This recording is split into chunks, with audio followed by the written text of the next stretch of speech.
दोस्तों, मेरा नाम है मयंक पांडे और आप देख रहे हैं आपका अपना लर्नविल चैनल। दोस्तों, आज ये सीटेट के ओरिएंटेड हमारी सेकंड क्लास है। ये एक फ्री कोर्स है सीटेट 2026 के लिए, लेकिन इसे DSSB एस्पायरेंट भी देख सकते हैं, तो प्लीज़ उन्हें भी शेयर आप करिएगा। और दोस्तों, चीज़ों को ज़्यादा से ज़्यादा इंग्लिश के टर्म्स में ही मेमोराइज़ करिएगा, उन्हें इंग्लिश में याद रखिएगा, क्योंकि एग्ज़ाम आते आते आपको हिंदी के टर्म्स भूल जाएंगे। इसलिए मैं ये बात कई बार बोल चुका हूं बच्चों से कि चीज़ों को इंग्लिश के टर्म्स में ही आप याद रखिए। ठीक है, आप उसे अपनी भाषा में समझिए, लेकिन उसके टर्म्स इंग्लिश में ही याद रखिए। उनके हिंदी ट्रांसलेशन आपको कंफ्यूज करते जाएंगे। तो आइए वीडियो को शुरू करते हैं।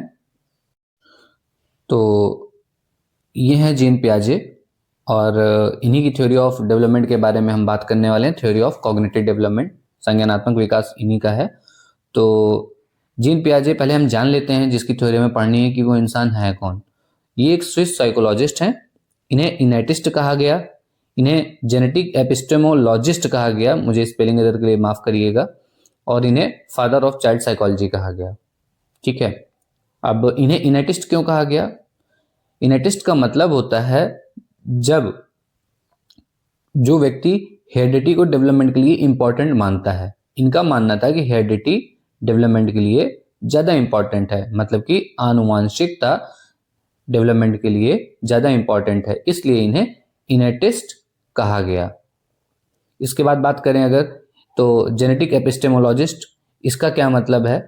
तो जेनेटिक एपिस्टेमोलॉजिस्ट का मतलब है कि ऐसा व्यक्ति जिसने ये स्टडी की हो अच्छे से कि लर्निंग या नॉलेज बनते कैसे हैं।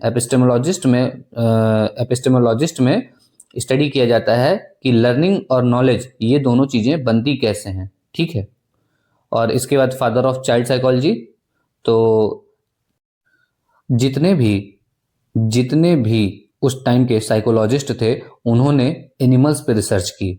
ठीक है, जितने भी थे सबने एनिमल्स पे रिसर्च की, और जीन पियाजे पहले ऐसे इंसान थे जिन्होंने बच्चे के ऊपर रिसर्च की, इसलिए इन्हें कहा गया फादर ऑफ चाइल्ड साइकोलॉजी। मैं फिर से अपनी बात रिपीट करता हूँ, उस टाइम के जितने भी साइंटिस्ट थे या साइकोलॉजिस्ट थे उन्होंने एनिमल्स के ऊपर अपनी रिसर्च की। ठीक है, पर ये ऐसे इंसान थे जिन्होंने बच्चों के ऊपर रिसर्च की, खासकर अपने ही बच्चों के ऊपर रिसर्च की, इसलिए इन्हें फादर ऑफ चाइल्ड साइकोलॉजी कहा जाता है। इनका मानना था कि बच्चे लिटिल साइंटिस्ट होते हैं, ये बात याद रखिएगा। इनका मानना था कि बच्चे जो है लिटिल साइंटिस्ट होते हैं।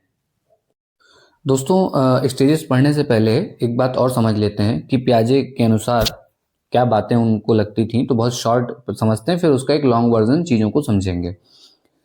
पियाजे कहते थे, जो पियाजे थे हमारे, वो कहते थे कि जैसे जैसे एज बढ़ती है, क्या बढ़ती है? जैसे जैसे एज बढ़ती है तो बच्चे का जो डेवलपमेंट होता है, चाइल्ड डेवलपमेंट जो होता है, वो भी धीरे धीरे होता रहता है। जैसे जैसे एज बढ़ती है चाइल्ड डेवलपमेंट भी धीरे धीरे होता रहता है। ये तो हो गया पहला पॉइंट। दूसरा पॉइंट, जो बच्चा है वो अपने एनवायरनमेंट के साथ, बच्चा अपने एनवायरनमेंट के साथ एक्टिव रूप से ज्ञान का निर्माण करता है। ठीक है, बच्चा जो है वो अपने एनवायरनमेंट के साथ एक्टिव रूप से ज्ञान का निर्माण करता है। ये हो गया हमारा दूसरा पॉइंट। अब हमारा तीसरा पॉइंट होगा, बच्चा जब एक्टिव रूप से ज्ञान का निर्माण कर रहा है तो उसका जो सोच है, तो उसकी सोच का डेवलपमेंट एक क्रमिक चरणों में होता है, मतलब कि सीरीज में होता है। ठीक है, कुछ निश्चित स्टेजेस होती हैं। पियाजे ने अपनी 4 स्टेजेस दी हैं। ये इंपॉर्टेंट होता है फैक्चुअल क्वेश्चंस में कि कितनी स्टेजेस दी हैं, तो 4 स्टेजेस दी हैं। अभी इनके बारे में बात करेंगे। तो जो सोच का विकास है वो क्रमिक चरणों में होता है। ठीक है, और उनके सोचने की क्षमता का अपना अलग अलग लेवल है। ठीक है, उनका जो सोचने की क्षमता है, मतलब अब एक छोटा बच्चा जो सोच सकता है, 2 साल का बच्चा जो सोच सकता है, क्या वो 6 साल का बच्चा सोच सकता है? ज्यादातर केसेस में ऐसा नहीं है। कुछ रेयर केसेस की बात अलग होती है। जो 6 साल का बच्चा है, क्या वो 18 साल के बच्चे जितना सोच सकता है? नहीं सोच सकता।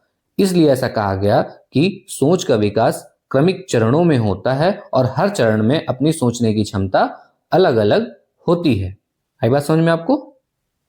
और ये जो लास्ट इंपॉर्टेंट लाइन है वो मैं बताने वाला हूं कि ये सारा प्रोसेस जो हो रहा है, ठीक है, ये दो चीजों से, एक होता है एसिमिलेशन, ठीक है, प्लस एकोमोडेशन। इन दो प्रक्रियाओं से आगे बढ़ता है। ये जो सारा प्रोसेस हो रहा है, बच्चा अपने एनवायरनमेंट में सीख रहा है, उसकी सोच जो है डेवलप हो रही है, स्टेजेस में हो रही है, तो ये सारी चीजें होती हैं एजिमुलेशन और एकोमोडेशन से। एजिमुलेशन और एकोमोडेशन, एजिमुलेशन को अनुकूलन भी बोलते हैं, ठीक है। और धीरे धीरे बच्चा जो है, जो सामने है उसको देखते देखते बच्चा जो सामने नहीं है वो भी सोचने लगता है। आसान शब्दों में ठोस से एब्स्ट्रैक्ट मतलब अमूर्त की तरफ सोचने लगता है। ये जितनी भी लाइंस मैंने बोली ये आपको सीटेट, DSSB और यूपीटेट जैसे एग्जाम्स में एज इट इज मिल जाएंगी। तो जो मैंने अभी जितना हिस्सा बोला है और इम्पोर्टेंट बता के बोला है, इसे आप याद रखिएगा, इनके प्रॉपर नोट्स बनाते जाइएगा। तो दोस्तों, अब तक आपको ये दो बातें समझ में आ चुकी हैं कि जैसे जैसे हमारी एज बढ़ती है, जैसे जैसे हमारी एज बढ़ती है, हमारा डेवलपमेंट भी वैसे वैसे होता जाता है। ये है हमारी पहली बात, है ना। और दूसरी बात, प्याजे जी ने बताया कि हम सोचते कैसे हैं, हम थिंकिंग कैसे करते हैं, कहीं ना कहीं उन्होंने हमको ये भी बताया। तो अब बात करते हैं इनकी डेवलपमेंट स्टेजेस की। इन्होंने टोटल 4 स्टेजेस दी हैं, जिसमें से पहली स्टेज है सेंसरी मोटर स्टेज, 0 से 2 ईयर्स, 0 से 2 साल। नाम से ही ये बात समझ में आ रही है कि ये एक ऐसी स्टेज है जिसमें बच्चा अपने सेंसेस और अपनी मोटर स्किल्स या मोटर एक्टिविटीज से सीख रहा होता है। मोटर एक्टिविटीज वो जो गतिक क्रियाएं कर रहा है उनको बोलते हैं, और सेंसेस तो आप जानते ही हैं, ठीक है, अपने संवेदी मांसपेशियों से, संवेदी अंगों से जो सीख रहा होगा वो। तो ये उम्र, इस उम्र में बच्चे अब ज्यादातर एक्टिविटी सेंसरी मोटर रिलेटेड ही करते हैं, इसलिए इसको कहा गया सेंसरी मोटर स्टेज। अब ये एक ऐसी स्टेज है जिसमें बच्चे को भाषा ज्ञान नहीं ही होता, ठीक है, लैंग्वेज का नॉलेज नहीं ही होता। सेंसरी मोटर स्टेज में कोई बच्चा हो पहले से तो बोलने नहीं लगता, वो धीरे धीरे टाइम के साथ सीखता है, ठीक है। तो होता क्या है कि इस स्टेज में बच्चे जो सेंसेस और अपनी मोटर स्किल्स, अपनी गतिक क्रियाओं से ही चीजों को सीख रहे होते हैं, ठीक है। जब बच्चा पैदा होता है, जब बच्चा पैदा होता है तो उसके अंदर कुछ इनबॉर्न रिफ्लेक्सेस होते हैं, मतलब नेचुरल रिफ्लेक्सेस होते हैं। इनबॉर्न भी नहीं कहेंगे, हम कह सकते हैं कि नेचुरल। जैसे जब बच्चा पैदा हुआ तो आपने देखा होगा कि वो अपने अंगूठे को चूसता है ना। अंगूठा चूसना एक बहुत सामान्य एग्जाम्पल है, लेकिन ये रहता 0 से 2 साल तक ही है, ठीक है। उसके बाद के बच्चे जो कर रहे होते हैं वो एक आदत होती है, ठीक है। तो अंगूठा चूसना, इसके अलावा हाथ की हथेलियों को बंद करना, ठीक है, तो ये सारी चीजें रिफ्लेक्सेस होती हैं, ये अनैच्छिक क्रियाएं होती हैं, वो बिना मर्जी के ये काम कर रहा होता है, ठीक है। लेकिन 2 साल तक आते आते ये सब चीजें खत्म होने लगती हैं, है ना। तो धीरे धीरे क्या होता है कि वो गोल डायरेक्टेड बिहेवियर करने लगता है, लक्ष्य केंद्रित उसका व्यवहार होने लगता है, ठीक है। अब गोल डायरेक्टेड बिहेवियर में होता क्या है कि सपोज आपने चाय का कप रखा, अब बच्चे की ये अत्यधिक इच्छा है कि मुझे इसको जाके पाना है, या कोई भी चीज आप बच्चों के सामने ला के रखिए तो वो दौड़ के उसको पकड़ने की कोशिश करते हैं। यही है गोल डायरेक्टेड बिहेवियर। भले ही वो किस तरह वहां पे पहुंचे, वो लड़खड़ा जाए, वो गिर जाए, वो घुटने के बल जाए, वो रेंग के जाए, पर उस चीज को पकड़ने की तरफ जाएगा ही जाएगा। तो सेंसरी मोटर स्टेज में बच्चा जो है वो गोल डायरेक्टेड बिहेवियर शो करता है। इसके बाद बच्चे के अंदर ऑब्जेक्ट परमानेंस आता है। ये क्या होता है ऑब्जेक्ट परमानेंस? जब आपने नोटिस किया होगा, वैसे पहले इसका मतलब बता देता हूं। ऑब्जेक्ट परमानेंस का मतलब है ऑब्जेक्ट का परमानेंट होना। ऑब्जेक्ट का परमानेंट होना कब? जब बच्चे के पास ऑब्जेक्ट नहीं है, उसकी आंखों के सामने नहीं है, तब भी वो उसकी कल्पना कर लेता है। तो ऑब्जेक्ट का परमानेंट होना आंखों के सामने। आइए अब इसको समझते हैं। एक बच्चा है और आपने एक खिलौना लिया और उसको दिखाया, छोटे बच्चे को, वही कहीं 6 से 8 महीने का बच्चा है, आपने उसको खिलौना दिखाया तो, और फिर आपने उससे वो खिलौना छीना, या ले लिया, छिपा दिया, और उस खिलौने की जगह आपने दूसरा खिलौना दे दिया, ठीक है। दूसरा खिलौना जब आप देंगे तो वो दूसरे खिलौने से खेलने लगेगा। आपने एक छोटे बच्चे को खिलौना दिया और फिर छिपा लिया, फिर उसके बाद वो खिलौना जो आपने दिया था, इसको छिपाने के बाद आपने उसको तुरंत दूसरा खिलौना दे दिया, तो पहले वाले को भूल जाएगा और दूसरे वाले खिलौने के साथ खेलने लगेगा। यही, इसके बाद क्या होगा, ठीक है। अब मतलब बच्चे का माइंड डाइवर्ट है, बच्चे को याद नहीं है ये चीज कि उसके पास क्या चीज थी, वो नई चीज से खेलने लगा। लेकिन जैसे जैसे वो 2 साल के करीब आएगा, आपने जो खिलौना छिपाया है इस बार, वो उसको लेने के लिए दौड़ेगा, खींचेगा, आपसे लड़ेगा कि आपने अगर उसको अपने हाथ के पीछे छिपा लिया तो वो उसको पीछे से पकड़ने की कोशिश करेगा ही करेगा। दूसरा एग्जांपल अगर लें छोटे बच्चों के केसेस में, तो आप छोटे बच्चों को, वही लगभग 2 साल तक आते आते जो बच्चे होते हैं, आप उनके लिए चॉकलेट लेके आते हैं, आप उन्हें एक खिला देते हैं, दूसरी वाली पॉकेट के अंदर रखते हैं। तो मेरा यकीन मानिए कि ये जो दूसरी दूसरी चॉकलेट है, उसके लिए वो आपकी पॉकेट के अंदर हाथ डालना शुरू कर देते हैं, ठीक है। तो ये चीज ये बताता है, ऑब्जेक्ट परमानेंस जब बच्चे के अंदर आने लगता है तो वो ये बताता है कि बच्चे को चीजें याद होने लगी हैं। अब बच्चा जो है वो मेमोराइज कर पा रहा है चीजों को, उसे याद है, जो चीज आंखों के सामने नहीं है वो भी उसे याद है। तो शॉर्ट में हम 3 चीजें डिस्कस करते हैं फिर से। बच्चा अपने सेंसेस और मोटर एक्शन से सीखता है, बच्चे के अंदर ऑब्जेक्ट परमानेंस डेवलप होता है, और वो गोल डायरेक्टेड बिहेवियर करने लगता है। ये तीनों ही पॉइंट याद रखिएगा, एग्जाम में एज इट इज आते हैं। दोस्तों अब बात करते हैं प्री ऑपरेशनल स्टेज की। ये pre operational stage 2 to 7 years होती है। प्री ऑपरेशनल का मतलब है, प्री का मतलब पूर्व और ऑपरेशनल का मतलब हो गया लॉजिकल थिंकिंग। लॉजिकल थिंकिंग मतलब कि लॉजिकल थिंकिंग से पहले की अवस्था, मतलब इसके बाद वाली स्टेज लॉजिकल थिंकिंग वाली होगी। तो प्री ऑपरेशनल में बच्चा अभी लॉजिक्स नहीं लगा पा रहा, ठीक है, अभी लॉजिक्स नहीं लगा पा रहा। लॉजिक्स ना लगाने का मतलब ये नहीं होता कि वो थिंकिंग नहीं कर पा रहा, बस उसके जो लॉजिक है वो सही नहीं है, उसके जो तर्क हैं उनके उत्तर उसके सही नहीं है, बस आप इतना याद रखिएगा। प्री ऑपरेशनल इसको इसलिए कहा गया क्योंकि इसके बाद बच्चा लॉजिक सीख रहा है पियाजे के अकॉर्डिंग, ये हमारे अकॉर्डिंग नहीं है, पियाजे के अकॉर्डिंग बच्चा प्री ऑपरेशनल के बाद लॉजिक सीखेगा।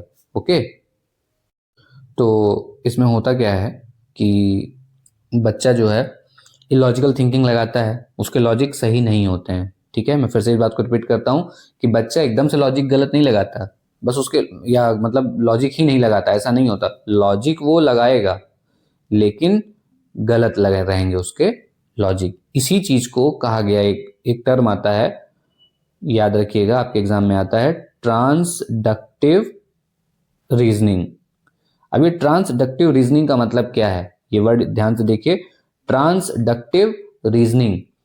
ट्रांसडक्टिव रीजनिंग का मतलब है, बच्चे के हाथ में बलून है और वो बलून फूट गया, ठीक है, और फूटते ही कुत्ते ने भौंक दिया, तो वो बच्चा बोलेगा कि ये बलून कुत्ते के भौंकने की वजह से टूटा है, ठीक है। उसे नहीं पता कि बलून पहले फूटा और बलून की आवाज सुन के कुत्ता भौंका है। ये चीज वो नेक्स्ट स्टेज में समझेगा, पर अभी उसको नहीं समझ में आ रहा कि गुब्बारा फूटा, कुत्ता भौंका, मतलब कुत्ते ने भौंका इसलिए गुब्बारा फूटा। यही है ट्रांसडक्टिव रीजनिंग। और ये जो ट्रांसडक्टिव रीजनिंग में वो चीजें बता रहा है, इसी को कह देते हैं हम कॉज एंड इफेक्ट, है ना। वो कारण भी बता रहा है और कारण का प्रभाव भी बता रहा है, भले ये चीज गलत बता रहा हो पर वो कॉज एंड इफेक्ट बताने लगता है। ये प्री ऑपरेशनल स्टेज का ही एग्जाम्पल है। अच्छा, दूसरी चीज, ये इस स्टेज में, प्री ऑपरेशनल स्टेज में 2 से 7 साल वाली एज में बच्चे के अंदर एक भाव आता है या एक समझ अपने अपने आप डेवलप होने लगती है एनिमिज्म की। एनिमिज्म,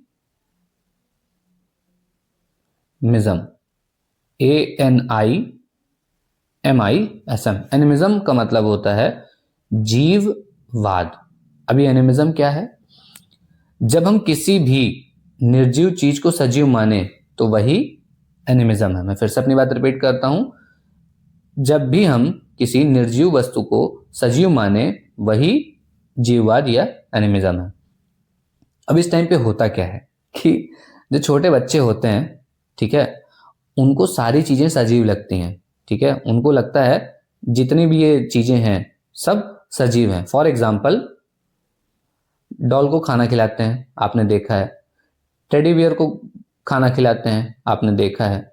ठीक है, उसको बेबी की तरह ट्रीट करते हैं, ये सारी चीजें आपने देखी हैं। ठीक है, या सपोज उनके चोट लग गई, किसी चीज से चोट लग गई, टेबल से लग गया तो कहेंगे टेबल ने मारा है मुझे, है ना। फ्लोर पे गिर गए तो कहेंगे इसको मारो। ठीक है, मेरी भतीजी को तो मैंने साला कुत्ता सिखा दिया था, तो वो फ्लोर पे गिरती थी तो कहती चाचू इस साले कुत्ते ने मुझे मारा है। तो ये बच्चों में होता है, ये हमारे अंदर भी था और ये बच्चों में होता ही होता है। लगभग बच्चे चाहे जहां के हों, ये चीजें उनके अंदर सामान्य होती ही होती हैं। वो कुछ मजेदार एग्जांपल देता हूं कि ये तो मैंने एग्जांपल दी अपनी भतीजियों के। मेरी 3 भतीजियां हैं, कुक्कू, टिम्मू और लड्डू, तो बड़े प्यारे बच्चे हैं। बाकी आपको मैं अपने भांजे का एग्जांपल देता हूं। पता है वो क्या करता था? आप उस टाइम पे ऑल आउट वगैरह का उतना वो नहीं था, तो मॉर्टिन हम जलाते थे। तो अपनी कार को नहला धुला के एकदम साफ सुथरा करके बिस्तर पे रखता था और बिस्तर के नीचे मॉर्टिन जला देता था। और अगर हम बोलते थे कि तुम ऐसा क्यों कर रहे हो, तो वो बोलता था इसको मच्छर न लगे इसलिए मैं ऐसा कर रहा हूं। तो यही एनिमिज्म है। 2 से 7 साल का बच्चा जो है उसके अंदर यही एनिमिज्म का भाव है। इस बात को प्लीज याद रखिएगा। इसी टाइम पे बच्चे के अंदर एक चीज होती है, इरिवर्सिबिलिटी। अभी इरिवर्सिबिलिटी क्या है? वीडियो थोड़ा लंबा होगा पर मेरा यकीन मानिए आपके सारे डाउट्स यहीं से क्लियर हो जाएंगे। इरिवर्सिबिलिटी क्या होती है? प्याजे ने अपने बच्चे को घर से स्कूल का रास्ता बताया कि बेटा ये घर है और ऐसे ऐसे ऐसे ऐसे तुमको स्कूल जाना है। उन्होंने कहा अब तुम एक काम करना, तुम स्कूल से घर आ जाना। ठीक, उन्होंने कहा तुम को मैंने घर से स्कूल तो बता दिया, तो अब तुम एक काम करना, अकेले घर आ जाना। ठीक है, तो बच्चे ने उनसे बोला कि मुझे घर से स्कूल का रास्ता आपने बता दिया, लेकिन मुझे स्कूल से घर का रास्ता नहीं पता। तो प्याजे के अकॉर्डिंग यही इरिवर्सिबिलिटी है। ठीक है, इस टाइम पे बच्चा ये डिफरेंशिएट नहीं कर पाता कि जो आने का रास्ता था वही जाने का भी रास्ता है। ये थिंकिंग उसके अंदर नहीं आती। इसी को प्याजे ने नाम दिया इरिवर्सिबिलिटी। अब नेक्स्ट पॉइंट है ईगो सेंट्रिज्म। स्पेलिंग एरर के लिए मैं माफी चाहूंगा, आपको कुछ जगह स्पेलिंग एरर मिल सकते हैं। ईगो सेंट्रिज्म ये क्या होता है? इसमें बच्चा सोचता है कि पहले तो मेरी बात समझिएगा, बहुत सारे एजुकेटर आपको ये बताएंगे कि बच्चा सामने वाले को गलत मानता है। ठीक है, कुछ हैं बड़े एजुकेटर्स जो आपको बताएंगे, पर यह बात गलत है। बच्चा सामने वाले को गलत नहीं मानता।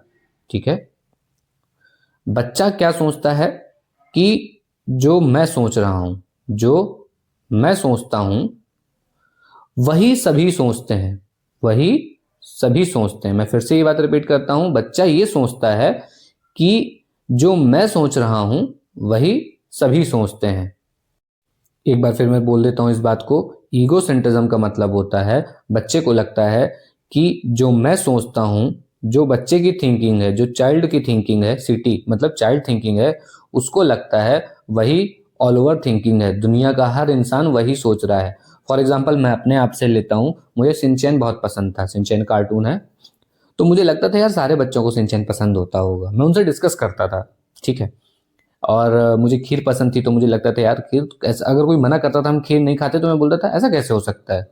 ठीक है, अब अच्छा सिर्फ ऐसा नहीं कि मैं सिर्फ पसंद था तो मैं ऐसा सोचता था। मुझे गुड़ की जलेबियाँ नहीं पसंद। हमारे यहाँ नॉर्थ में ठंडियों पे गुड़ की जलेबी बनती हैं। ठीक है, तो वो मुझे नहीं पसंद आती थी। तो मुझे लगता था यार कैसे कोई गुड़ की जलेबी खा सकता है। और बहुत सारे केसेस में मैं अपने दोस्तों से भी यही एक्सपेक्ट करता था कि उन्हें गुड़ की जलेबियां नहीं पसंद। तो ये होता है ईगो सेंट्रिज्म। किसी को हम गलत नहीं मानते, किसी को हम सही नहीं मानते, बस हम ये सोचते हैं, बच्चा ये सोचता है कि जो मुझे अच्छा लग रहा है या मुझे बुरा लग रहा है वही दूसरों के लिए भी होगा। अब हम बात करते हैं लैक ऑफ कंजर्वेशन की। अब लैक ऑफ कंजर्वेशन इमेज भी आपके सामने है, इसको मैं बताता हूँ दूसरे एग्जाम्पल से। कि सपोज बच्चे को आपने 5 रुपए दिए। ठीक है, इस एज की बात कर रहा हूं मैं, 2 to 7 के आसपास। एंड आते आते समझ में आ जाती है, पर 5 का सिक्का दिया आपने, 5 रुपए का कॉइन दे दिया और 1 रुपए के 5 कॉइन दे दिए। ठीक है, और आपने उससे पूछा कि ज्यादा कौन सा है। तो जो बच्चा है वो एक एक रुपए वाले कॉइन्स को बोलेगा कि ये ज़्यादा हैं और वो इनको पकड़ेगा। ठीक है, आपने बच्चे को 5 रुपए का कॉइन दिया और एक एक रुपए के 5 कॉइन दिए, तो बच्चा जो है इस एज पे इन्हें पकड़ने के लिए दौड़ेगा, उसे लगेगा ये ज़्यादा है। ठीक है, और इसकी वजह से बच्चे के अंदर सेंट्रेशन नहीं डेवलप होता। ये पॉइंट भी लिख लीजिएगा, मैं सारे पॉइंट इस पे नहीं लिखे हुए हैं। सेंट्रेशन नहीं डेवलप होता, आता है लेकिन देर से आता है, लेकिन आ जाता है, इसी एज पे ही आता है, लेकिन सेंट्रेशन आता है। लैक ऑफ कंजर्वेशन होती है, उसके बाद सेंट्रेशन। अब सेंट्रेशन क्या है? तो सेंट्रेशन को ऐसे समझते हैं कि बच्चे ने सिर्फ एक एस्पेक्ट को देखा है। क्या देखा? कि इनकी क्वांटिटी ज़्यादा है, पर उसे ये चीज़ें नहीं पता, क्योंकि अभी वो छोटा है ऑब्वियसली, तो उसे ये नहीं पता कि वैल्यू दोनों की सेम है। ठीक है, इसको कैरी करने में थोड़ा प्रॉब्लम हो सकती है, इसको रखना आसान है, बच्चे ने ये सब नहीं सोचा। तो जब बच्चा एक ही चीज, एक ही एस्पेक्ट की तरफ फोकस करे, उसको कहते हैं सेंट्रेशन। एक ही चीज में उसका ध्यान केंद्रित है, बाकी चारों तरफ पूरी ये चीजें नहीं सोच पाता है। ठीक है, इसका दूसरा एग्जाम्पल अगर हम लें तो सेंट्रेशन के लिए दूसरा एग्जाम्पल ये होगा कि सपोज एक ग्लास ये है, एक ग्लास ये है। ठीक है, एक और ग्लास बना देते हैं, एक ग्लास ये है। ठीक है, तो ड्राइंग के लिए माफ़ी चाहूँगा, इनको थोड़ा चौड़ा रखने की ज़रूरत है। ये ऐसा पॉट है और ये ग्लास है। ठीक है, अब पानी जितना इन दोनों में आ रहा है ना, उतना इसमें भी आ रहा है, लेकिन बच्चे के लिए ये अभी ज़्यादा लगेगा। इसके बाद वाली स्टेज में वो समझ जाएगा कि ये चीज़ दोनों बराबर है। ठीक है, लेकिन अभी वाली स्टेज में, प्री ऑपरेशनल स्टेज में, बच्चे को ये ज़्यादा लगेगा। ठीक है, आ रही है आपको बात समझ में?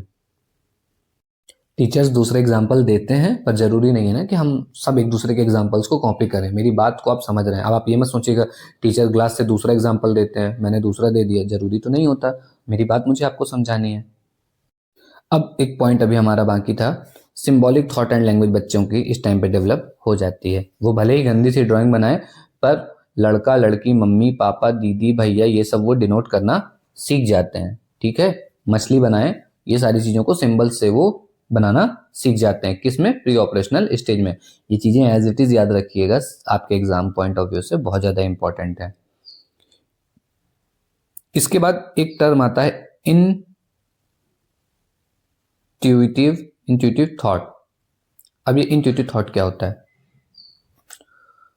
बच्चे को लगता है, जैसे सपोज बच्चे ने टीवी देखी या बच्चे को आपने कोई चीज़ बताई, ठीक है, किसी चीज़ का रीज़न बताया, तो वो रीज़न बताने वाले को भूल जाता है और वो ये सोचता है कि ये बस मुझे पता है, पर कहाँ से पता है, क्यों पता है, उसे नहीं जानकारी, वो भूल जाता है।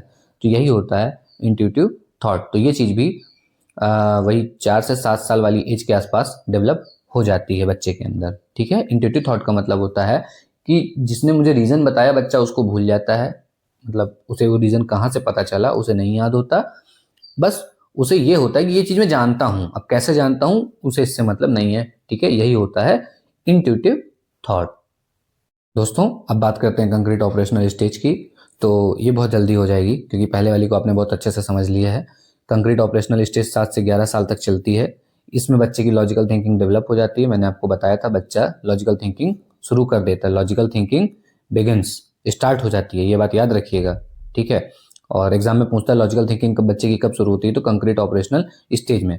कंक्रीट ऑपरेशनल स्टेज का मतलब है कि जो आंखों के सामने है, ठीक है, वो भी, ठीक है, आंखों के सामने जो मूर्त चीजें हैं, बच्चा उनको याद रखने लगता है, समझने लगता है। ठीक है, ठीक है, इसके बाद बच्चे के अंदर रिवर्सिबिलिटी आने लगती है, तो वो रिवर्स करना जानता है। अब वो स्कूल से घर और घर से स्कूल का रास्ता उसे याद रहेगा। ठीक, अब इस एज में बच्चे के अंदर जो सेंट्रेशन आया था, मतलब कि वो डिफ्रेंशिएट नहीं कर पा रहा था, वो एक ही एस्पेक्ट में सोच रहा था, तो यहाँ ऐसा नहीं होगा, यहाँ पे डिसेंट्रेशन हो जाएगा। ठीक है, डिसेंट्रेशन हो जाएगा, यहाँ पे डिसेंट्रेशन हो जाएगा। मेरे पास बहुत सारे टूल्स नहीं हैं, तो इसलिए मेरी टाइपिंग वगैरह ऐसी हो रही है, तो प्लीज़ मेरे साथ कोऑपरेट करिएगा, क्योंकि मैं अपना समझाने का अपना उच्चतम स्तर आपको देने की कोशिश कर रहा हूँ। इसके अलावा बच्चे के अंदर क्लासिफिकेशन एंड सीरिएशन आने लगता है। क्लासिफिकेशन क्या है? क्लासिफिकेशन मतलब होता है कि आपने बच्चे को ट्रायंगल दिखाया, सर्कल दिखाया, स्क्वायर दिखाया और फिर ऐसा एक ट्रायंगल दिखाया। अब आपने इनके बारे में पूछा कि इनका डिफरेंस क्या है, तो इस एज में बच्चा क्या करेगा आपको पता है? बच्चा इनकी साइड्स से बता देगा कि कौन सेम है कौन डिफरेंट है। इसके पहले वाली स्टेज में ऐसा नहीं था, ठीक है। तो ये होता है क्लासिफिकेशन की, वो साइड्स देख के लॉजिक लगा रहा है, सामने ये चीजें हैं ना और इनके वो लॉजिक लगा रहा है, इसीलिए इसको कंक्रीट ऑपरेशनल स्टेज कहा गया, ठीक है। तो वो क्लासिफिकेशन अपना लॉजिक लगा के कर लेगा कि भाई इसकी 3 साइड है, इसकी 3 साइड है, ये सेम है, ये डिफरेंट है, इसकी 4 साइड है, ये सर्कल है, इसकी कोई साइड वैसी है ही नहीं है, ठीक है। तो ऐसे बच्चे जो है समझता है। सीरिएशन आप देखेंगे बच्चों का जो सिलेबस बनता है इन्हीं चीज़ों के अकॉर्डिंग बनता है। आपने अवरोही आरोही क्रम पढ़ा है, असेंडिंग एंड डिसेंडिंग ऑर्डर, यही होता है, बच्चे के अंदर सीरिएशन आने लगता है। इस टाइम पे एक चीज़ और आती है, बहुत उसके लिए एक वर्ड यूज होता है, ट्रांजिटिविटी। ट्रांजिटिविटी, अभी ट्रांजिटिविटी क्या है? ट्रांजिटिविटी, फॉर एग्जाम्पल मैं कहूँ ए बड़ा है बी से और सी बड़ा है बी से, तो बताओ ए और सी का क्या रिलेशन है, ठीक है। तो बच्चा क्या करेगा, उसके सामने जो चीजें हैं, मतलब ऑब्वियसली ये चीज टीचर सिखाएगा, लेकिन बच्चा क्या करेगा कि ए बड़ा है बी से और सी छोटा है बी से, और फिर ए और सी का अगर उसे रिलेशन जानना है तो वो अपने आसपास की चीज़ों को लेगा और बड़ी चीज़ों, जैसे एक बड़ी स्केल होगी एक छोटी स्केल होगी, तो ऐसे वो कंपेयर कर करके ये निकालेगा कि ए और सी के बीच क्या रिलेशन है। तो कंक्रीट ऑपरेशनल स्टेज है ना, सामने वाली चीज़ों से वो लॉजिक लगा रहा है, इस बात को समझिएगा, इसीलिए इसे कंक्रीट ऑपरेशनल स्टेज कहा गया। दोस्तों अब हम बात करते हैं फॉर्मल ऑपरेशनल स्टेज की। ये 11 साल और उससे ऊपर के लिए होती है, ठीक है। उससे ऊपर मतलब कोई भी आ जाएगा, एडोलेसेंस चाइल्ड भी आ जाएंगे, बाकी लोग भी आ जाएंगे। तो ये ऐसा, इस टाइम बच्चे की एब्स्ट्रैक्ट थिंकिंग डेवलप हो जाती है। एब्स्ट्रैक्ट थिंकिंग का मतलब होता है कि जो चीज़ आँखों के सामने नहीं है, आइज़ के सामने नहीं है, बच्चा उन चीज़ों को भी इमेजिन कर पाता है।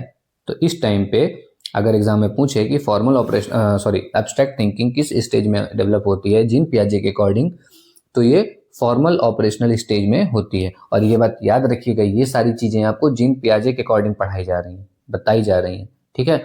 तो इन्हें, ये सारा हम नहीं बोल रहे हैं, जीन पियाजे ऐसा बोल रहे हैं।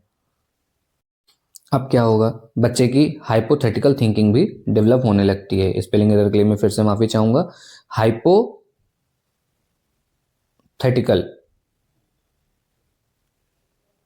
अभी हाइपोथेटिकल थिंकिंग क्या होती है, मतलब जो चीज़ सामने नहीं है, ठीक है, उसके कारणों का पता, ठीक है, उसके होने के या कारणों का को सोचना कि इसके और क्या कारण हो सकते हैं, वो हाइपोथेसिस है, ठीक है। मेरी बात आपको समझ में आ रही है? और इसके बाद साइंटिफिक रीजनिंग भी बच्चा लगाता है। कोई चीज़ हो रही है, एडवांस लेवल थिंकिंग, जैसे मतलब न्यूटन थे, या जो मैथमेटिशियन होते हैं, या जो इकोनॉमिस्ट होते हैं, ये सारे लोग एक साइंटिफिक रीजनिंग को फॉलो करते हैं। एक आम आदमी नहीं, लेकिन हाँ मतलब लोग करते हैं बहुत ज़्यादा सोचने समझने के लिए। अब एक टर्म आता है एडोलसेंट ईगोसेंट्रिज्म। ये ईगो है, इसे ईगे ने मत पढ़िएगा, ईगोसेंट्रिज्म है ये, ठीक है। अभी एडोलसेंट ईगोसेंट्रिज्म क्या है, इसे समझते हैं। सपोज इस उम्र में हम लोगों को, आपके साथ भी होता था, मेरे साथ भी होता है, हमें ठीक दिखना होता है। हम बार बार मिरर के सामने जाते हैं, ठीक है। लोगों के सामने जब पढ़ते हैं तो हमें लगता है यार ये हमें अटेंशन दे रहा है, लोग हमें देख रहे हैं, है ना, हमको ये सारी चीज़ें लगती हैं। इसके अलावा मैंने बच्चों में एक पैटर्न और देखा है, उन्हें पैर छूने में शर्म सी महसूस होती है। इस उम्र में पैर छूने में शर्म सी महसूस होती है। ये ऐसा बच्चे की गलती नहीं है, वो एडोलेसेंट का एक ईगोसेंट्रिज्म है, बच्चे के साथ ऐसा होता ही होता है ना। हमारे यहाँ पैर छूने का कल्चर है, तो बच्चे को पैर छूने में भी शर्म सी इस बात पे लगती है। उसे लगता है यार मेरी मेरी मतलब उसे या तो शर्म आती है या तो उसे लगता है कि मेरी वैल्यू कम होगी, लेकिन ऐसा नहीं होता है, ठीक है। फिर भी बच्चे को ऐसा लगता है, तो वो इस एज की वजह से लगता है, तो यहाँ पे उसे समझाने की ज़रूरत होती है। दोस्तों अब बात करते हैं कि कॉजेज ऑफ डेवलपमेंट क्या हैं। हाँ, ये भी आपके एग्जाम के लिए इंपॉर्टेंट है। अप्रॉक्स टोटल 4 कॉजेज हैं, बाकी एजुकेटर्स या मतलब कोई भी हो बुक्स में भी ज़्यादा बताए जा सकते हैं, पर होते टोटल 4 हैं। पहला वाला है हमारा मैचुरेशन, ठीक है। अब मैचुरेशन क्या है? मैचुरेशन एक बायोलॉजिकल ग्रोथ है और ये सीखने की ही एक तरह से तैयारी है कि आप जब चीज़ों को समझने वाले हैं, सीखने वाले, व्यवहार सीखने वाले हैं, उसके लिए होता है। तो मैचुरेशन एक कारण होता है बायोलॉजिकल ग्रोथ का। ठीक है, मतलब कि जब आपका नर्वस सिस्टम और आपका ब्रेन मैच्योर होगा, जब आपका नर्वस सिस्टम और ब्रेन मैच्योर होंगे, तब आप कॉम्प्लेक्स ऑपरेशंस को परफॉर्म कर पाएंगे, आप जटिल चीज़ों को कर पाएंगे। ठीक है, अगर आपका ब्रेन ही छोटे बच्चे जितना है और आपकी एज ज़्यादा है तो क्या ही मतलब है ना, आप नहीं कर पाएंगे। तो इसलिए मैच्योरेशन इंपॉर्टेंट होता है। दूसरा है आपका फिजिकल एनवायरनमेंट एंड एक्सपीरियंस। ठीक है, अब ये फिजिकल एनवायरनमेंट एंड एक्सपीरियंस क्या है? यहाँ पे मैंने दोनों चीज़ें लिखी हैं। फिजिकल एनवायरनमेंट के साथ साथ मैंने एक्सपीरियंस लिखा है। फिजिकल एनवायरनमेंट में बच्चा एक्टिविटी करके ही तो एक्सपीरियंस लेगा, हाँ, है ना। सक्रिय ज्ञान का निर्माता यही तो बनेगा बच्चा। तो इन्वायरमेंट के साथ बच्चा करके सीखता है, इंटरेक्ट करता है, ऑब्जेक्ट्स को पकड़ता है, जैसे स्केल मेजर कर रहा था फिर वो समझ पा रहा था, है ना। तो ये सारी चीज़ें होती हैं। अब जैसे है सोशल ट्रांसमिशन। अब सोशल ट्रांसमिशन का मतलब है समाज में वो अपने माँ बाप से सीखेगा, है ना, अपने पेरेंट्स से सीख ही रहा है, अपने फैमिली मेम्बर्स से सीखता है, अपने टीचर्स से सीखता है, अपने पीयर्स से सीखता है ना, जो उसके सहपाठी वगैरह होते हैं वो उनसे सीखता है। समाज में वो सोशल लर्निंग करता है, वैल्यूज सीखता है ना, किसकी रिस्पेक्ट करनी चाहिए, क्या होता है, समाज के जो नियम होते हैं वो सीखता है। तो ये सोशल ट्रांसमिशन भी इंपॉर्टेंट होता है, ये बच्चे के डेवलपमेंट में बहुत ज़्यादा इफेक्ट डालता है। ये सारी चीज़ें डेवलपमेंट के लिए इंपॉर्टेंट होती हैं, यही डेवलपमेंट को कर रही होती हैं। अब ये इक्विलिब्रेशन क्या है, आपका फोर्थ पॉइंट है। अब इसके बारे में हमें डिस्कस करना है अलग से। इक्विलिब्रेशन ये पियाजे का मोस्ट इंपॉर्टेंट और यूनिक आइडिया है, इसे पियाजे ने ही दिया था और इससे एग्जाम में क्वेश्चन। अब हम जानेंगे कि ये इक्विलिब्रेशन क्या होता है। आइए समझते हैं इसको। इक्विलिब्रेशन को बहुत आसान शब्दों में कहें तो जिस प्रोसेस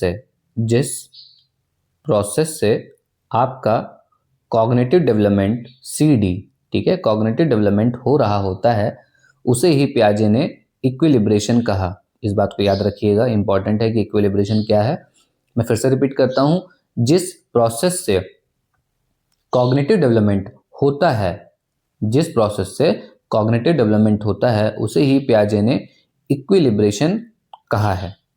ठीक है, अब इसे और थोड़ा साइंटिफिकली समझने की कोशिश करें तो जो आपकी पुरानी इन्फॉर्मेशन है, ठीक है, जो आपकी पुरानी इन्फॉर्मेशन है और जो आपकी नई इन्फॉर्मेशन है, ठीक है, आपकी पुरानी इन्फॉर्मेशन और नई इन्फॉर्मेशन, ठीक है, इनके बीच का ही ये बैलेंस है इक्विलिब्रेशन। इन दोनों का जो बैलेंस है वही है आपका इक्विलिब्रेशन। अब ये पुरानी इन्फॉर्मेशन के लिए पियाजे ने एक टर्म यूज किया, स्कीमा। ठीक है, तो पुरानी इन्फॉर्मेशन के लिए जो आपकी ओल्ड इन्फॉर्मेशन है उसके लिए एक टर्म यूज किया, स्कीमा, SCHEMA, स्कीमा। इसको स्कीमा से कंफ्यूज मत करिएगा, ठीक है, स्कीमा अलग चीज है। ये ओल्ड इन्फॉर्मेशन है, स्कीमा, इसको समझ के चलिएगा क्योंकि अभी आगे इससे रिलेटेड चीजें हम डिस्कस करने वाले हैं। देखिए होता क्या है कि बच्चा जब भी कुछ नया सीख रहा होता है, ठीक है, जब भी कोई वो नई चीज़ सीखता है तो उसकी पुरानी सीखी हुई चीज़ पे वो चीज़ असर करती है और इससे क्रिएट होता है क्या, कन्फ्यूज़न। और यही कन्फ्यूज़न हम क्या बोलते हैं, इम्बैलेंस। ये जो इम्बैलेंस क्रिएट हो रहा है, ठीक है, उसे बैलेंस करने में प्रॉब्लम हो रही है, इसे कहते हैं डिसइक्विलिब्रेशन। क्या बोलते हैं, डिसइक्विलिब्रेशन या डिसइक्विलिब्रियम। ठीक है, तो इसी थिंकिंग को जब बच्चा एडजस्ट करता है, क्या करता है बच्चा, जब इसी थिंकिंग को एडजस्ट करता है तो इसको एडजस्ट करने के लिए दो तरीके होते हैं।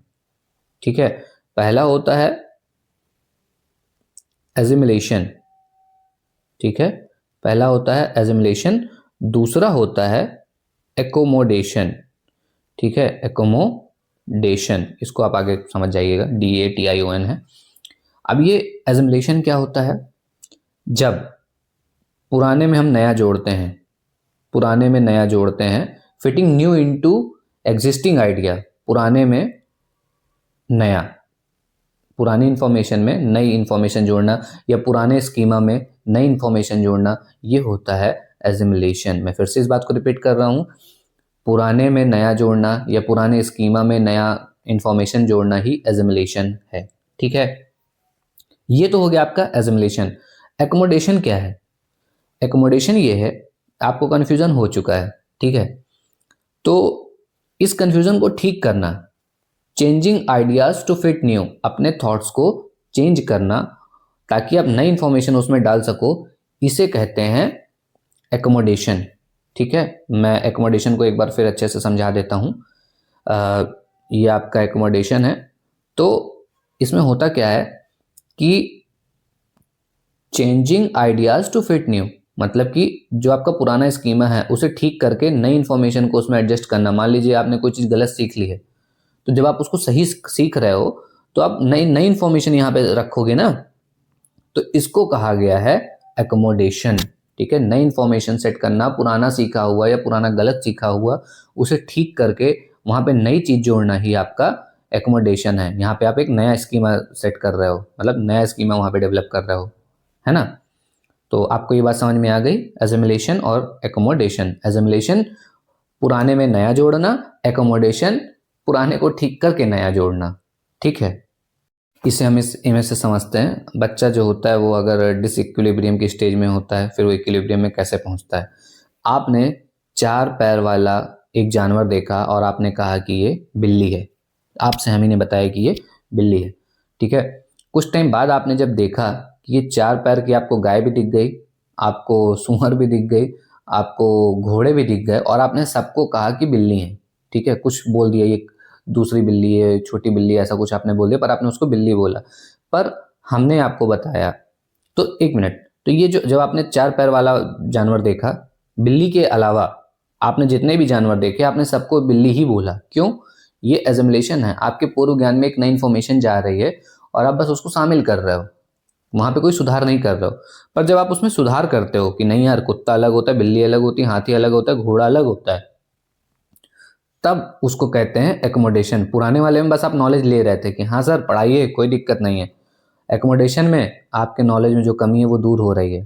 सपोज यही टॉपिक आपने किसी और से पढ़ा था, सॉरी मैं अपनी तारीफ करने वाला हूँ, और वो क्लियर नहीं हो कर पा रहे थे आप, डाउट, तो वो हो गया, आपने शामिल कर लिया अपने पुराने ज्ञान में, ये हो गया आपका एसिमिलेशन। अब जो चीज़ें नहीं समझ में आ रही थी आपने वो मुझसे क्लियर कर ली, ये हो गया आपका एकोमोडेशन। आपने एक नया स्कीमा अपने अंदर बना लिया। तो ऑलमोस्ट हमारा टॉपिक कंप्लीट हो गया, बस छोटे से पॉइंट बचे हैं तो उन्हें भी आइए डिस्कस कर लेते हैं। शिक्षा पे जीएन पियाजे की उसका जो असर था वो तो उतना चल ही रहा है, आज भी हम उन्हीं के अकॉर्डिंग बहुत सारी चीज़ें हमें पढ़ाई जा रही हैं। उसके अलावा कुछ पॉइंट हैं जो डिस्कस कर लेते हैं। पियाजे का कहना था, क्योंकि एग्जाम में एज इट इज़ आते हैं, कि जो आपका क्लासरूम है, जो आपका कक्ष है या क्लासरूम है, जो आपका क्लासरूम है वहाँ कंस्ट्रक्टिविज्म होना चाहिए। ठीक है, क्या होना चाहिए? कंस्ट्रक्टिविज्म होना चाहिए। बच्चे वहाँ करके सीखें, बच्चे अपने ज्ञान का निर्माण डिस्कवरी से करें। ठीक है, उनको प्रोजेक्ट्स देने चाहिए। ठीक है, इससे वो जो भी प्रॉब्लम सॉल्व कर रहे हैं वो अपने हाथों से करें, चीज़ों को सामने देख के करें, तो वहाँ पे बच्चे ही ज्ञान के निर्माता हों। ठीक है, और करके सीखें। ठीक है, क्लासरूम में। और जो टीचर है, ऐसा नहीं कि वहाँ टीचर ना हो, क्लासरूम में टीचर हो, ठीक है, लेकिन टीचर आपको वहाँ पूरा शुरू से लास्ट तक बताने वाला नहीं होना चाहिए। टीचर वहाँ पे फैसिलिटेटर होना चाहिए, ये टर्म भी याद रखिएगा, टीचर एज अ फैसिलिटेटर होना चाहिए। ठीक है, मतलब कि वो गाइड करे, जहाँ पे आप अटके वहाँ पे आपकी मदद करे।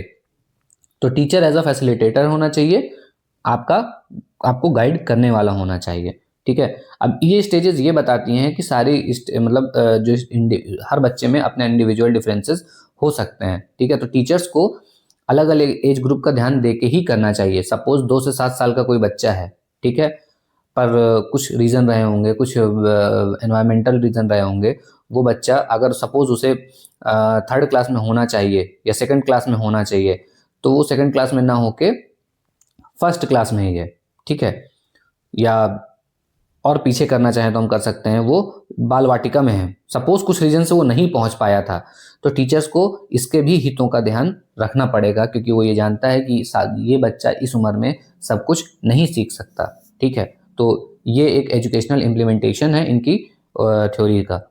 इसके बाद हम बात करें अगर, तो रेडीनेस टू लर्न, मतलब बच्चे का जब कॉग्निटिव डेवलपमेंट होता है, जैसा कि मैंने कहा कि उसके इंडिविजुअल डिफरेंसेस का याद ध्यान रखना पड़ेगा, तो उसका जो कॉग्निटिव डेवलपमेंट है उसका हमें ध्यान रखना पड़ेगा। ठीक है, तो यही है रेडीनेस टू लर्न। इसके बाद इनका क्रिटिसिज्म भी बहुत ज़्यादा हुआ। इन्होंने इनके क्रिटिसिज्म के पॉइंट मैं यहाँ पे मेंशन कर देता हूँ। क्रिटिसिज्म ये था, इसको आप समझ लीजिएगा, क्रिटिसिज्म है, आलोचनाएं हैं इनकी।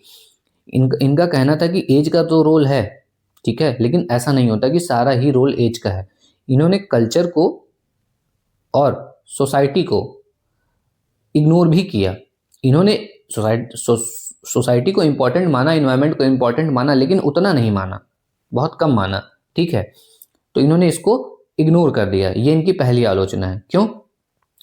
हर कल्चर का अपना एक अलग महत्व होता है। किसी किसी कल्चर में कुछ चीज़ें बच्चे थोड़ा पहले सीख जाते हैं, किसी किसी कल्चर में कुछ बच्चे थोड़ा चीज़ों को बाद में सीखते हैं। अब जैसे एक सामान्य घरों के बच्चे होते हैं या अर्बन एरियाज़ के बच्चे होते हैं, उनके डेवलपमेंट में और एक आदिवासी बच्चे के डेवलपमेंट में उसी सेम एज ग्रुप में काफ़ी फ़र्क होता है। ठीक है, तो वो क्यों होता है? वो उनका कल्चरल और जो सोसाइटी का डिफरेंस है कहीं ना कहीं वो होता है। ठीक है, पियाजे का मानना था कि ट्रेनिंग से कोई फ़र्क नहीं पड़ता, मतलब ठीक है, अभ्यास सीखने को इतना असर नहीं करता। उनको ये ट्रेनिंग का मतलब रटना लगता था, लेकिन ऐसा नहीं है। अगर अभ्यास या ट्रेनिंग या सिखाना या याद कराना अच्छे से किया जाए, समझदारी के साथ किया जाए, तो वो आगे जाके थिंकिंग को डेवलप करता है, थिंकिंग को डेवलप करेगा। मैं फिर से रिपीट करता हूँ, पियाजे सोचते थे कि ट्रेनिंग का मतलब होता है रटाना और रटने से ज्ञान नहीं बनेगा, लेकिन ऐसा नहीं है। आप भी जानते हैं, जब कोई चीज़ बहुत अच्छे से एक्सप्लेन की जाती है, सारे डाउट्स को आप क्लियर करके करते हैं और फिर आप वही चीज़ें उसको बच्चे को पढ़ने को या करने को देते हैं, तो बच्चे की थिंकिंग डेवलप होती ही होती है। पियाजे की जो स्टेजेस थी उनमें भी कुछ प्रॉब्लम्स आई। अब पियाजे के अकॉर्डिंग तो उन्होंने बता दिया कि भाई ये पहली स्टेज है, ये दूसरी स्टेज में ऐसा डेवलपमेंट हो रहा है, थर्ड स्टेज में ऐसा डेवलपमेंट होगा और फिर फोर्थ में ऐसा डेवलपमेंट होगा, है ना, स्टेजेस में दे दिया। पर डेवलपमेंट स्टेजेस में नहीं होता, ट्रबल विद स्टेजेस। इस क्रिटिसिज्म का नाम है ट्रबल विद स्टेजेस। क्या स्टेजेस डेवलपमेंट में होता है? नहीं, ये कॉन्टिन्यूस प्रोसेस है, कभी कम कभी ज़्यादा हो सकता है, लेकिन ये कॉन्टिन्यूस प्रोसेस है, ये स्टेजेस में नहीं होता। जरूरी तो नहीं कि जो बच्चा 4 साल का है, ठीक है, और जो बच्चा 8 साल का है, मोस्ट ऑफ केसेस में हो सकता है, लेकिन जरूरी नहीं। हो सकता है 4 साल वाले बच्चे ने कुछ यूनिक सीख लिया हो, ठीक है, उसको सिखाया गया हो, उसको कुछ यूनिक उसकी या इनबॉर्न उसकी कोई एबिलिटी रही हो, ठीक है। तो डेवलपमेंट जो है जरूरी नहीं है, वो एनवायरनमेंट पे डिपेंड करता है, आपके सिखाने पे डिपेंड करता है कि बच्चा कैसे सीख रहा है। ठीक है, एक और पॉइंट है जो बहुत इंपॉर्टेंट है। एक 10 साल का बच्चा है, एक 15 साल का बच्चा है और एक 30 साल का आदमी, ठीक है। पियाजे के अकॉर्डिंग सबसे कम समझदार ये है, इससे थोड़ा ज़्यादा समझदार ये है और सबसे ज़्यादा समझदार ये हैं। ठीक है, मोस्ट ऑफ केसेस में ये बात सही होगी, पर क्या ऐसा होगा? जरूरी नहीं। हो सकता है इसको जो नॉलेज हो वो, या इसकी जो अंडरस्टैंडिंग हो वो इससे ज़्यादा हो सकती है। ठीक है, जरूरी तो नहीं है। मैं जिस एज में हूँ, सपोज मैं अगर 22 का हूँ, तो क्या जरूरी है क्या कि सारे ही 22 के बच्चे मेरे जैसी थिंकिंग के होंगे? या मुझसे बहुत ऊपर भी हो सकते हैं, मुझसे बहुत नीचे भी हो सकते हैं। ठीक है, उनकी जो मेंटल एज है वो 35 साल के आदमी के बराबर भी हो सकती है ना, मतलब समझदारों कुछ ज़्यादा ही हो सकते हैं। तो मेरी बात आप समझ रहे हैं। तो इसको कहा गया, पियाजे ने अंडरएस्टिमेट किया एडल्ट्स की एबिलिटीज़ को या यंग चाइल्ड की एबिलिटीज़ को। इसको भी एज अ पॉइंट नोट कर लीजिएगा, अंडरएस्टिमेटेड यंग चाइल्ड्स एबिलिटीज़ और ओवर एस्टिमेटेड एडल्ट्स एबिलिटीज़। दोस्तों, अगर आपको ये वीडियो अच्छा लगा हो तो प्लीज़ चैनल को लाइक, शेयर और सब्सक्राइब करिएगा और अपने नोट्स खुद से बनाइएगा, चीज़ों को इंग्लिश में याद रखिएगा और चैनल को प्लीज़ प्लीज़ प्लीज़ सब्सक्राइब करिएगा, ज़्यादा से ज़्यादा शेयर करिएगा। Fuel your future with Learnwill, have a broad future in this, I am sorry for that, have a bright future in this and God bless you all. Thanks for watching.